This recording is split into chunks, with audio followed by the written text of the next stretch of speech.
Hey everybody, Renee here from O'Reilly Auto Parts to show you how to reset the oil change indicator light in a 2013 Chevy Cruze.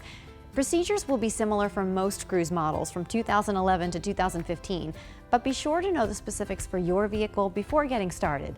Once you've changed your oil, here's what you'll do. Depending on your specific Cruze model, resetting your oil change indicator light will be one of the following procedures.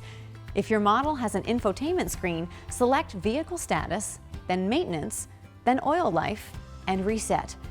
Then select Reset again to confirm, and the percentage will change to 100%. If your model has steering wheel controls on the right-hand side, display Remaining Oil Life on the Driver Information Center. Press and hold the Set Clear button or Select button, which could also be a checkmark icon. Holding that button down for a few seconds will clear the Change Engine Oil Soon message and reset the oil life to 100%. If your model has turn signal lever controls, turn the ignition to run on, but leave the engine off. Press the Driver Information Center menu button on the turn signal lever to enter the Vehicle Information menu. Use the thumb wheel to scroll through the menu items until you reach Remaining Oil Life. Press and hold the Set Clear or checkmark button while the oil life display is active.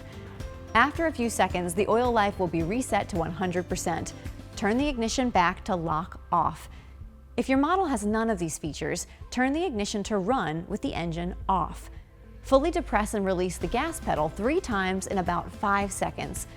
Turn the key to off, then start the vehicle.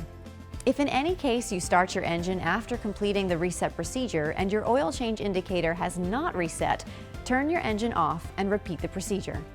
We hope this video has been helpful, but if you still have questions, we'd love for you to stop by a store, O'ReillyAuto.com, or contact us on social media. We'll see you again soon.